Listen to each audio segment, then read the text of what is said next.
Have a fun video you'd like to see featured on NCW Life? Email us at newsphotos@ncwlife.com.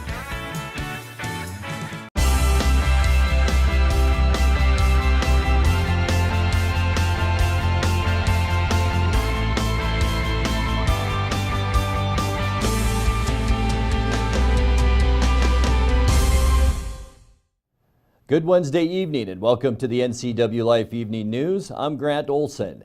Before we get to today's top stories, let's take a quick look outside our weather window, where today, really not a bad day, even though we were a little bit warmer than yesterday. We did still seeing some temperatures below where we should be seeing them this time of year as we take a beautiful look at the Columbia River. I believe that's our Rondo camera, and you can see those clouds out there. Bits of sunshine today as one system is exiting our area, but I'll tell you what, we have a beautiful weekend forecast ahead. But first, let's take a look at some high temperatures around the area today, and all of us were below normal. 56 so far in Wenatchee, 53 over in Wilbur, and in Spokane, 53 degrees, a cool 51 up in Winthrop, a little bit warmer down in the Tri-Cities, 62 afternoon highs today. And as I mentioned, we are really going to warm up as we move into the weekend and the first part of next week. We'll talk more about that a little bit later on.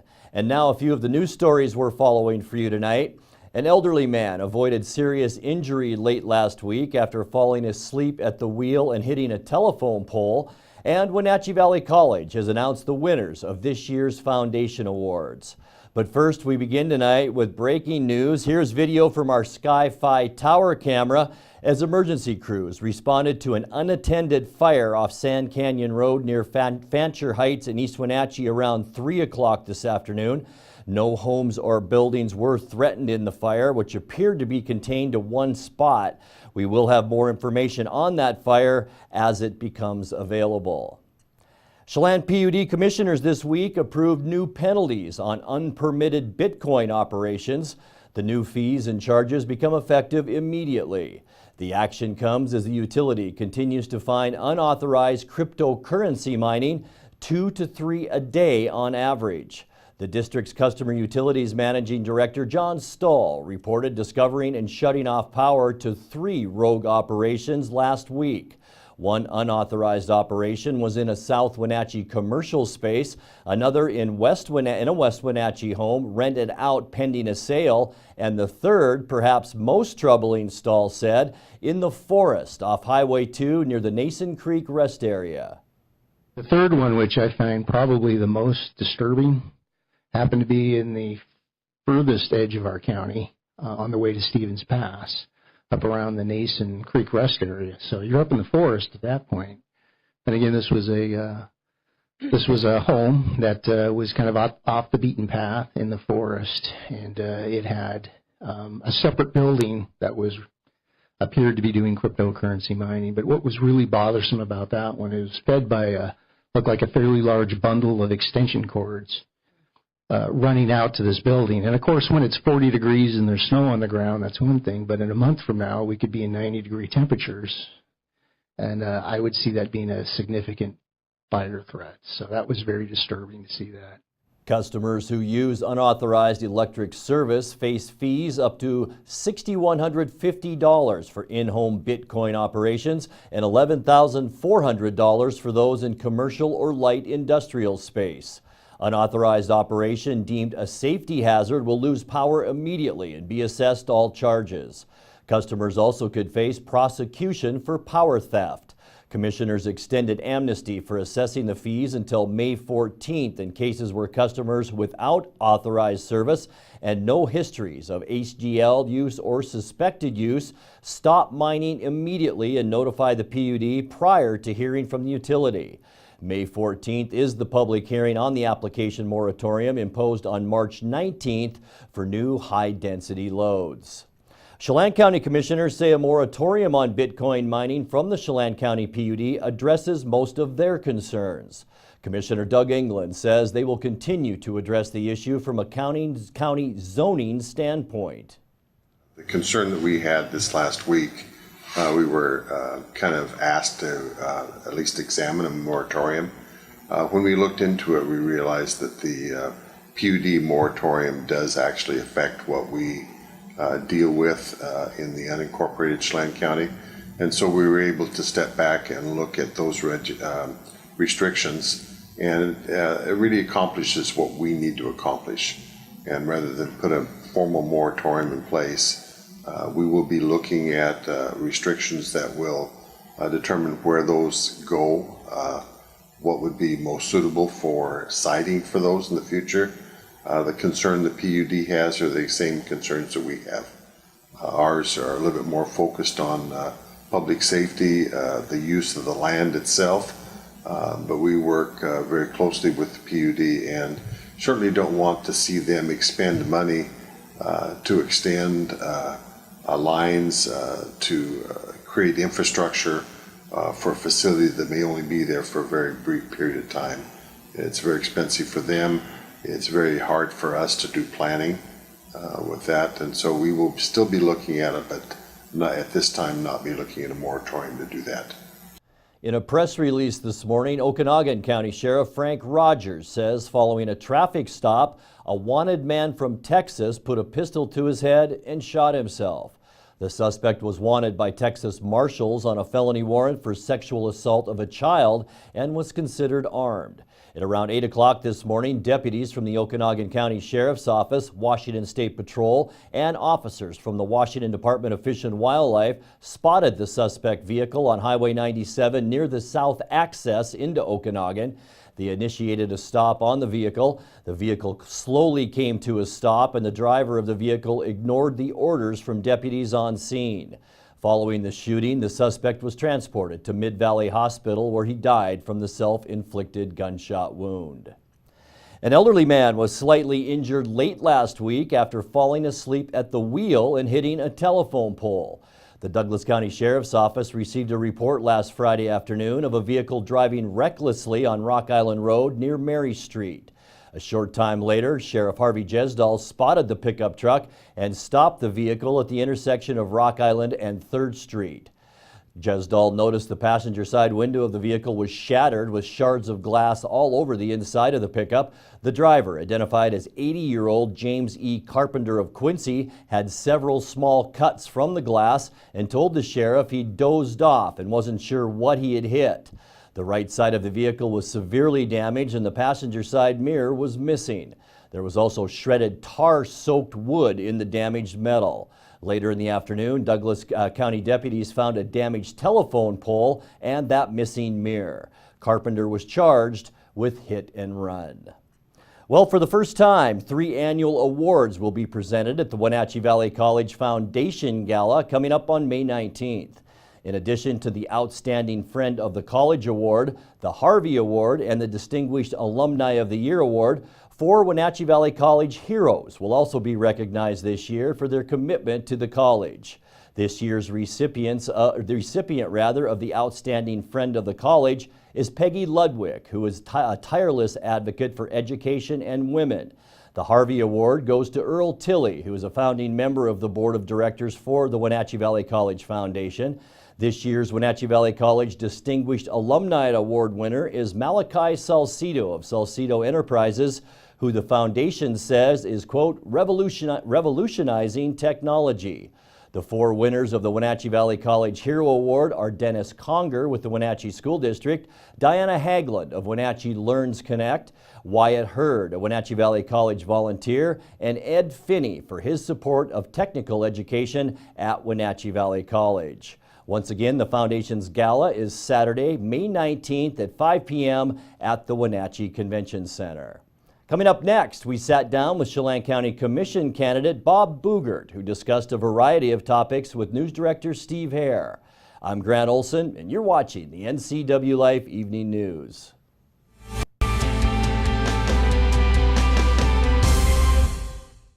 I grew up with an addicted father. I became an addict myself, so we lost everything. We were homeless, so we found ourselves in a tent.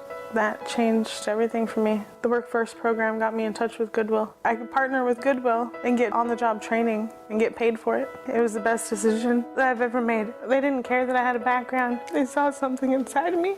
When people donate to Goodwill, they're actually helping fund these programs that I was involved in. I owe everything to Goodwill. Goodwill, there's more behind the store. Having a relationship with your pediatrician is so important. Feeling that sense of trust, that is priceless. I tell everybody about CBCH. I love it there. When I make an appointment, I don't have to take an entire day off. As a working mom, my life is really busy. Family time is everything. That's what we all work towards. And I feel like CBCH respects that.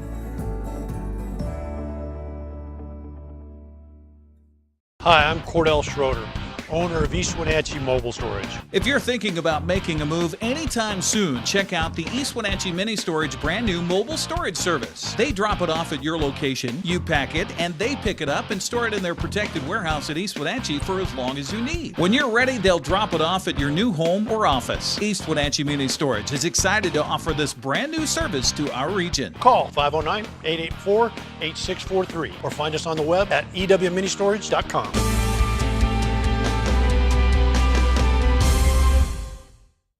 Welcome back. In another news, former Chelan Douglas Land Trust Executive Director Bob Boogert recently filed candidacy papers for the Chelan County District 2 Commissioner seat. Longtime Chelan County Commissioner Keith Gaynor recently announced that he will be stepping down at the end of his term. NCW Life News Director Steve Hare has more. Well, we're closely approaching the election season. Of course, a lot of candidates have already filed with the Public Disclosure Commission for the upcoming August primary. Among them, running for a seat on the Chelan County Board of Commissioners, representing District 2, is Bob Boogert, former Executive Director of the Chelan Douglas Land Trust. That's correct. Well, my goodness, you're throwing your hat into the ring, Bob. I am. This came as kind of a surprise to me when I heard about it. Yeah, is that right? Yeah, well, it was after a tremendous amount of personal reflection, Steve, and discussions with my family and friends and community members. And so it is something that I'm not taking lightly, that's for sure. That is something I'm very committed to.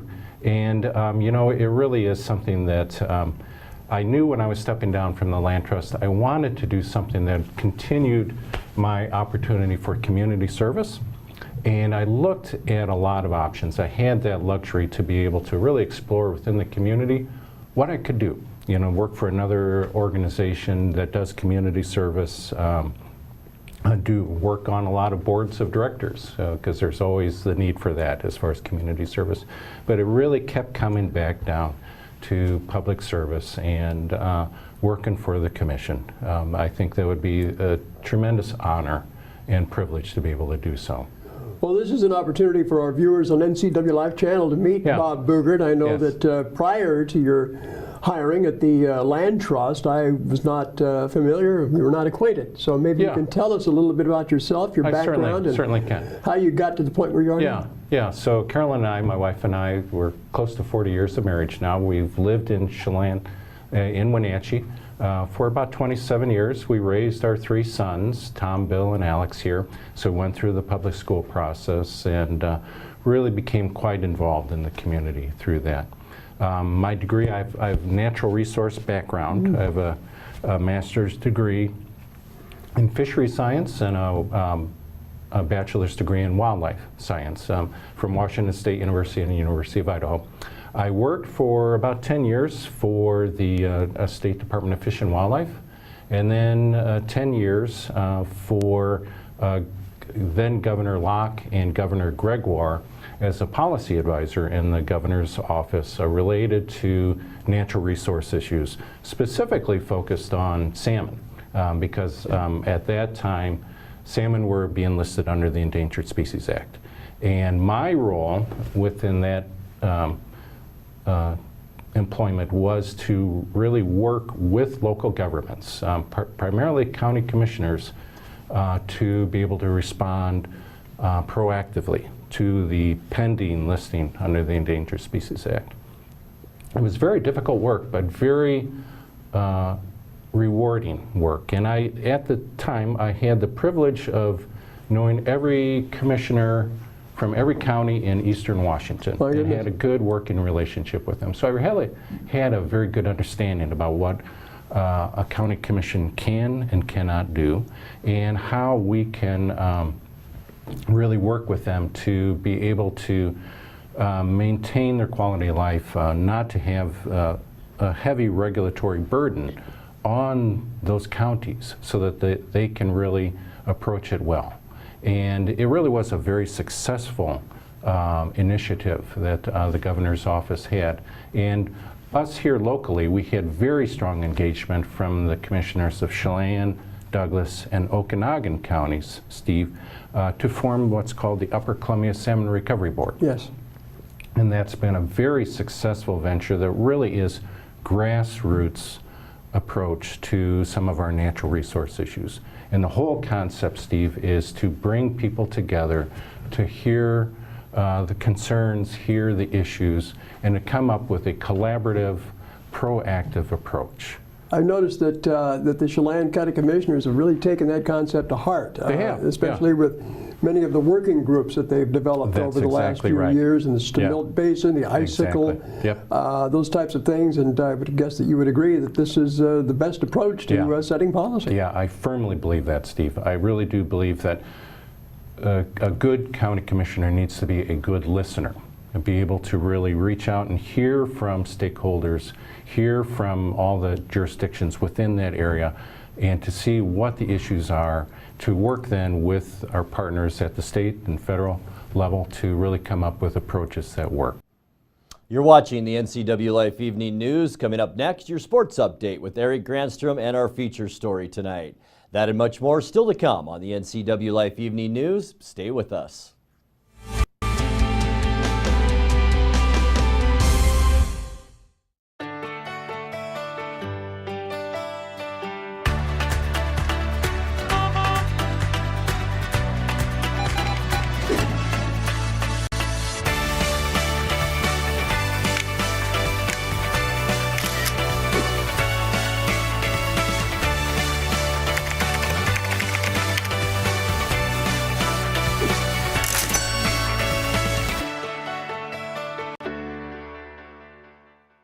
Do you have what it takes to succeed at Charter College and in a new career? You do if you're a Charter type. Charter types are driven. Charter types are team players. Charter types stay positive when things get tough. Charter College isn't for everyone, but if you're ready to work in order to change your life, you're just our type. Charter College. We work to get you to work.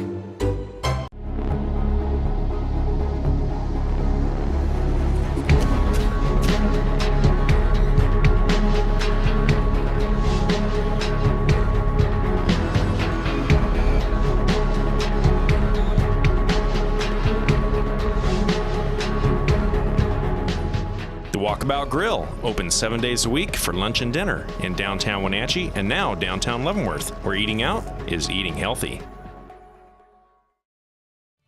And now it's a sports update on the NCW Life channel.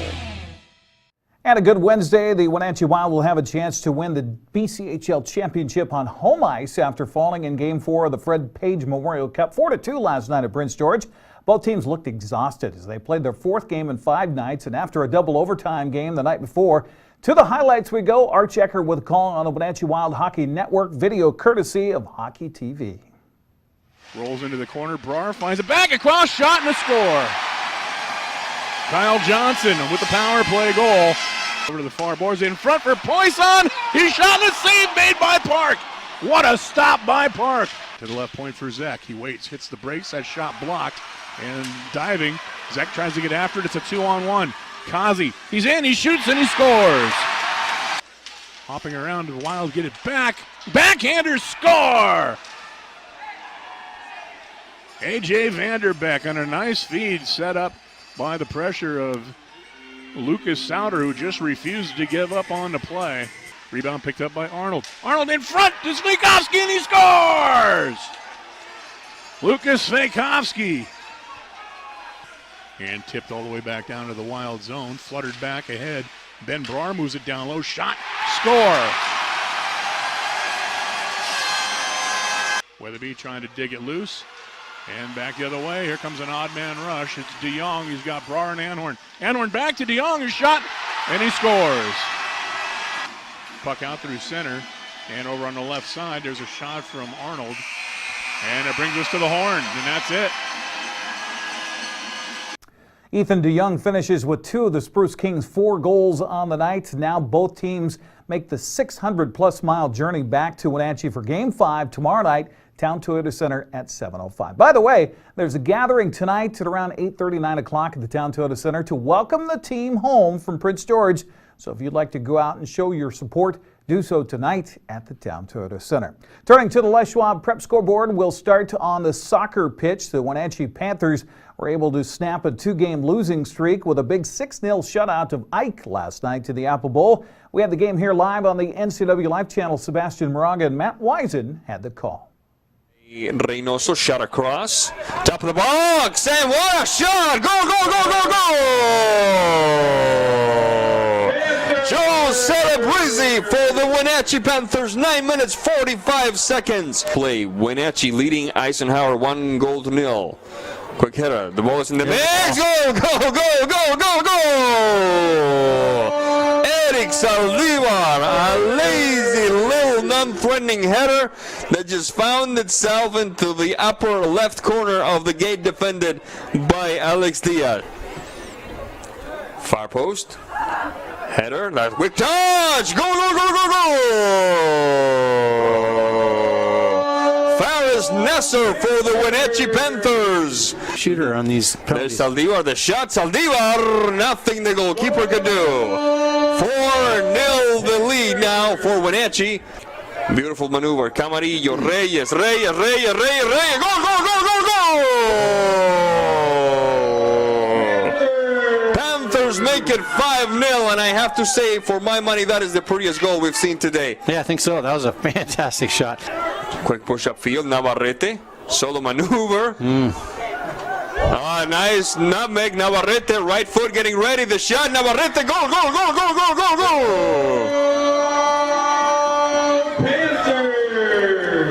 Luis Navarrete makes it 6-0, and there's his birthday present. You know, that game got a little testy in the late going last night. There was a fan that had to be removed from the stadium. The coach for Eisenhower got a red card, ejection. It didn't finish well, but a 6-0 win for Wenatchee. They move up in the standings behind Eastmont and Davis. By the way, the Wildcats and Pirates was going to be played yesterday. It's going to be played today at 5:30. Other scores from yesterday: Cascade down Okanagan 4-1. Cashmere clobbered Omak 8-0, and Manson came up short to Brewster 4-1. On the Les Schwab Prep baseball scoreboard from yesterday, Cashmere had no trouble with Chelan 12-1. Manson shut out Soap Lake 8-0. Eastmont got by Davis 6-5, and West Valley edged Wenatchee 10-7. So now the Panthers tied with Moses Lake at 8-2. Rams are 9-4. Wenatchee will look to rebound Friday afternoon against West Valley at Rec Park. Turning to the Les Schwab softball scoreboard from yesterday, Cashmere crushed Warden 21-0. Chelan swept a doubleheader from Okanagan 8-6 and 19-1. Eastmont 10-run Davis 11-1, and the Wenatchee Panthers continue their incredible season, downing West Valley 19-8 to remain unbeaten at 10-0 in Big 9 play. Let's check our sports news. I'm Eric Grandstrom. Grant, back to you. Thank you, Eric. In our features story tonight, this Saturday, residents of Wenatchee can dispose of unwanted material during the annual recycling event on the south end of town. NCW Life's Dan Kuntz reports. Once again this year, the city of Wenatchee is teaming up with various businesses and organizations for their annual recycling event. On a recent visit to Wake Up Wenatchee Valley, City Code Compliance Officers Lance Mers and John Fairbanks walked me through the things you can and cannot bring for recycling on Saturday. We can take automotive batteries, and we recycle those through one of the local parts stores. Scrap iron refrigerators, so we take refrigerators, freezers. We get some really cool old fridges. And now, the old fridges still have Freon in them, right? Correct, and that's taken care of by the recycler, so it's a safe disposal. I know that used to be a stumbling block in years past. Right, you can bring your fridge in, but you got to take the Freon out, and nobody knows how to do that. And then Salvation Army will take your laptops. We do not take printers, but any of the computers, laptops, PDAs, your Palm Pilots, all those old things that are collecting dust in your drawers. And then we'll take the tires. We limit them really to automotive and truck, but not like semi-tires. We really don't want those because they take up a lot of space in the truck. Right. and we're charged by the semi. And you mentioned they'll take the rims off? Yeah, we will take the rims off. We're not going to return those back to the customer. Okay. We recycle those. Okay. So those go to the metal recycler. So if you have an old set of tires and a nice set of rims, take it off before you actually right, bring it down because we're there. not going to return those back to the customer. Okay. So that's the list of the stuff you can bring. Here's a list of the stuff that you can't, which is probably even more important. And there's reasons for all of this, isn't there, Lance? Absolutely. So don't bring any household garbage because we don't want to be muffling through that. Right.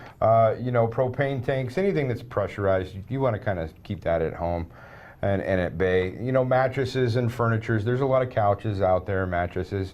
You know, we just don't have the facilities and the manpower to do that. You know, your household batteries, your D-cells, your, you know, anything that's lithium based, that kind of deal, right? Exactly. You just keep that at home. And then like John mentioned too, you know, the printers, they probably need to stay at home as well. City residents can also recycle yard waste at Stemilt Organic Recycling's new location just up the street. And Stemilt Organic they're in the process of relocating. They will be there for us for our event, and it is located just next door to the recycling event. It's between waste management and our event. So Stemilt Organic has a new location, and they will take 2 free dump loads of your grass, branches, anything that they can compost and reuse. And what's the definition of that? Like a couple of trucks? Pickup load. Okay, and they'll take 2 of those. 2 pickup loads. So correct. and so do your spring cleaning and clean up all your lawn clippings and your branches and your leaves and stuff, Correct. and put them in the back of the truck, and then on the 21st they'll take care of you for free. The recycling event runs from 9 in the morning to 3 in the afternoon, but it is limited to residents of the city of Wenatchee who must bring proof of residence, such as a utility bill or a driver's license. For NCW Life News, I'm Dan Kuntz. And we'll be back with your complete local weather forecast right after this.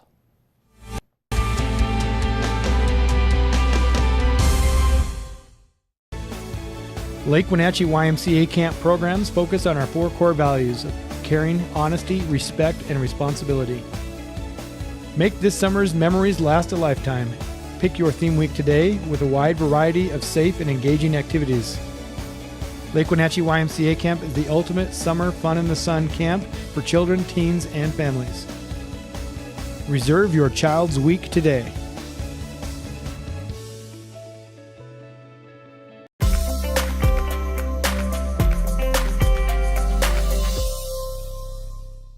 Time now for a quick check of your North Central Washington weather forecast, and let's get right to that surface loop. And what we're seeing right now is an area of high pressure over us that will clear us out today, bring us sunny skies for tomorrow. And then as we move into Friday and the weekend, we will see some mid and high level sprinkles. That's a possibility overnight on Friday. And as that system moves through, we could see some breezy conditions on Saturday. But notice the area of high pressure off the west coast, down in the southwest. That will move directly over us this weekend, and we will see temperatures warming into the lower to mid 60s first, then the upper 60s, and then even 70 to the lower 70s by early next week. Let's take a look at your forecast now. And tonight it will get a little bit cool at 39 degrees, 65 your high temperature for Thursday and sunny skies. Saturday and Sunday for the weekend, mostly sunny to sunny skies. Remember, breezy on Saturday, but nice on Sunday with 61, 67 Monday, and all the way up, mostly sunny skies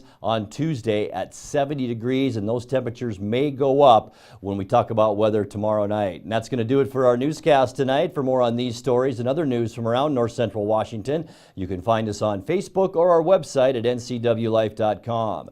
And remember, if you see news happening, we'd like to hear from you. You can send us an email at news@ncwlife.com or give us a call at 888-6295. Also, keep it right here on the NCW Life channel tomorrow morning for Wake Up Wenatchee Valley with host Dan Kuntz and News with Steve Hare. Thanks for joining us and have a great night.